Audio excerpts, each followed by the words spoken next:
And if I was hard-hearted and cold, I could have missed out on, for me, what was probably some of the most formative friendships in a time when I was learning how to be a grown-up, when I was learning how to be an adult. Friendship that have also continued to go beyond the walls of our kind of locality. And when we were able to go out to the US, we met up with Stephen Orton. We stayed with them. When we went out to Australia, we met up with Josh and Eva. They're friendships that have gone beyond the area, beyond our locality. Because we need to keep an open heart. We need to keep an open heart, not be cold-hearted and think, I've got my few people, that's it, I'm done. Because you just don't know who God has placed in your life that may influence you, but also that you can influence others as well. The Bible teaches us that we are set apart, yet we are still a part of the world around us. Take the first step. Be the first to smile when you catch someone's eye. Choose to bring a different culture than the norm. A smile costs nothing. You don't have to be an extrovert to smile. My second point is this: stay humble. Stay humble. No one likes an arrogant know-it-all. They grind on you. They frustrate you. Proverbs 11:2, when pride comes, then comes disgrace, but with the humble is wisdom. Does anyone here that has that friend that just has to one-up them on everything? You know, if you say, I ran 10K yesterday, they'll say, great, I ran 12. Cool. If you got a promotion, they got a new job and a pay rise twice. If you played football with them and you scored 1 goal, they scored 10. Annoying.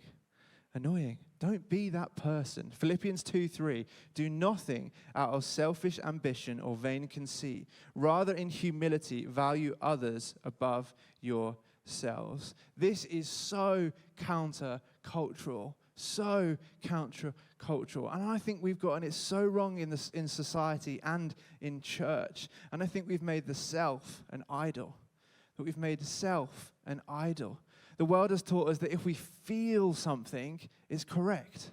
That if we feel a certain way, we're right. That if no one can tell us otherwise because we feel how we feel. But unfortunately, it's not the Bible. It's not the Bible.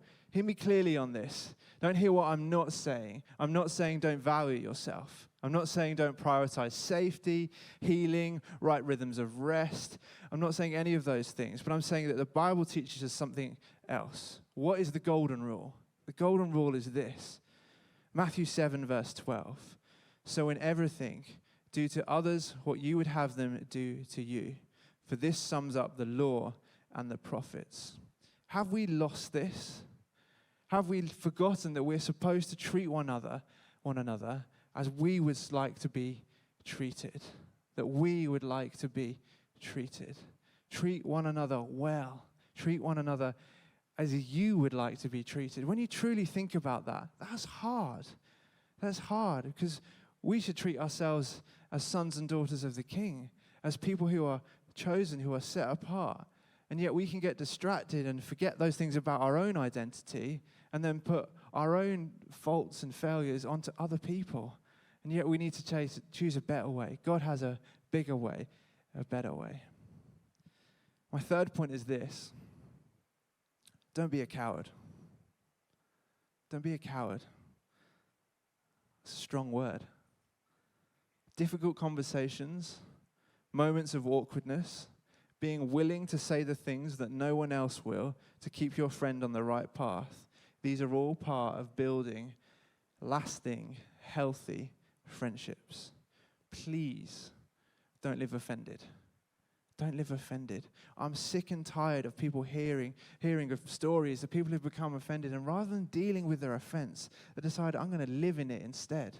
I'm going to live in my offense. I'm just going to stay there, and I'm going to live feeling grumpy and angry and wronged.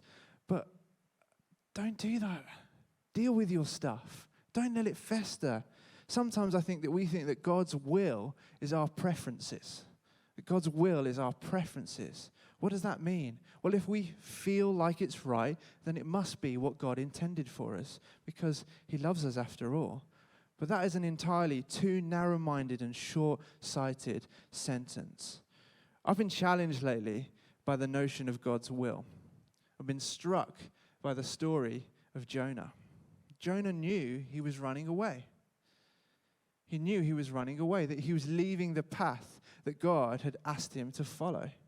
And what happened next? Stormy seas. So rough that they couldn't get the boat back to dry land.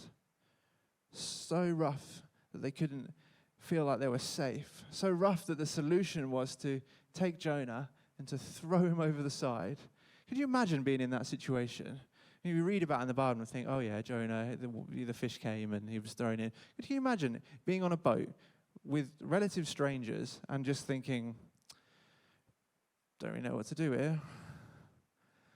Sea's a bit rough. I'm the problem. You need to throw me in. You need to throw you in. Can you imagine if someone just came up to you and you're just cruising down on a punt down the River Cam and someone says, it's a really rough patch up in front. If you just throw me over the edge, it'll be fine. Sorry. No. Well, anyway, somehow Jonah convinced them to throw him over the side. And Jonah then was swallowed by a big fish. A big fish. And it all works out. And eventually he follows God's path destined for him.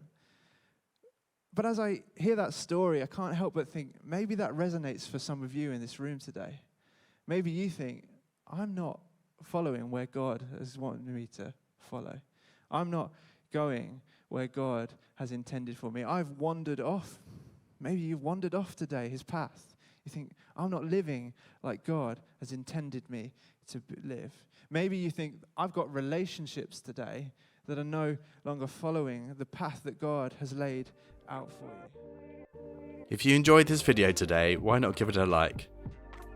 Furthermore, why not subscribe to our channel as we seek to share the light and love of Jesus into your life?